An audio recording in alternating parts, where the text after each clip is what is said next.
नमस्कार दोस्तों। जीवन में बहुत कुछ करते हैं, बहुत बड़ा आदमी बन जाते हैं, लेकिन कुछ लोग ऐसे होते हैं जिनसे आप हमेशा छोटे, जैसे अपने माँ बाप के सामने आप चाहे जितना भी बड़े हो जाते हैं छोटे ही रहते हैं। और सच पूछिए तो एक तरह से देखा जाए तो मतलब आप अपनी लाइफ में जितना भी अचीव कर लीजिए, जितना भी कुछ कर लीजिए, लेकिन जब आप बच्चे थे, छोटे थे, जब आपके माँ ने आपके पिताजी ने उन्हें जब आपके लिए छोटी छोटी जरूर बोलना सिखाया, चलना सिखाया, पढ़ने लिखने के लिए बैठना सिखाया, और एक तरह से देखा जाए तो आपके पीछे जिस तरह से उन्होंने अपना पूरा समय और जिस तरह से उन्होंने अपना जीवन दिया, जिस तरह से संघर्ष किया, बच्चे चाहे जितना भी बड़े हो जाए सामने छोटे ही रहते हैं। बच्चे बड़े हो जाते हैं फिर भी माँ बाप को इस बात की चिंता होती है कि पता नहीं बच्चे ने ठीक से खाना खाया, बच्चा ठीक से है कि नहीं है। ठीक है, सेम चीज बड़े हो जाते हैं, माँ बाप जब बुजुर्ग हो जाते, जब उनकी नजरें भी है, जब वो कमजोर हो जाते शारीरिक रूप से, तो उस समय बच्चों को भी चाहिए कि वो चीज़ को याद रखें कि माँ बाप ने कैसे, मैं जब कमज़ोर था तो माँ बाप ने कैसे उंगली पकड़ के चलना सिखाया था, कैसे वैसे ही अपने माँ बाप को भी चलना सिखाना चाहिए, थामना चाहिए।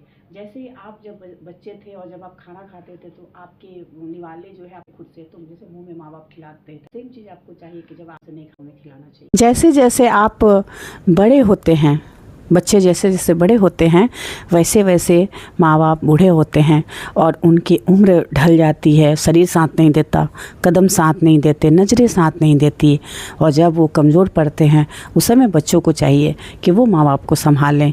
जिस तरह बचपन में माँ बाप ने आपको संभाला, उसी तरह से उम्र के अंतिम पड़ाव में बच्चों को भी अपने माँ बाप को संभालना चाहिए। और ये समय का जो चक्र है, ये जो समय का चक्र है, इसे समझना चाहिए कि तो समय का चक्र है। ठीक है, एक बूढ़ा होता है तो एक जवान होता है, एक पैदा होता है तो एक के मरने की समय आती है। यानी कि समय का जो चक्र है उसको समझते हुए अपना करना चाहिए। और आज का जो जनरेशन है, आज के जो बच्चे हैं, ठीक है, वो अपनी दुनिया में मस्त हैं, लेकिन उन्हें एक बार अपने बुजुर्ग माँ बाप के पास बैठना चाहिए और उनसे जीवन का अनुभव लेना चाहिए कि माँ बाप ने अपने जीवन का जो उनके पास अनुभव है, जो ज्ञान है, उसे लेना चाहिए।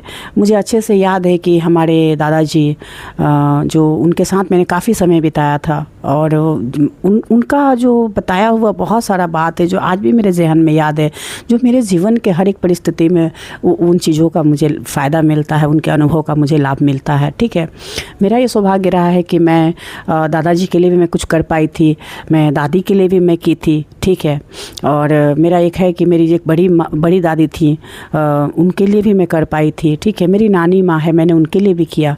यानी कई ऐसे लोग हैं जिनके लिए मुझे करने का जब मौका मिला था तो मैंने किया था। मेरी माँ के लिए भी मैंने किया। तो यानी जब मुझे मौका मिला, जब भी जीवन ने मुझे मौका दिया कुछ करने का, तो मैंने करने का प्रयास किया। तो शायद मैं भी यही सोचती हूँ कि हमारा आने वाला जो जनरेशन है वह भी अपने बड़ों का ख्याल रखे, उनको आदर दे, प्यार दे।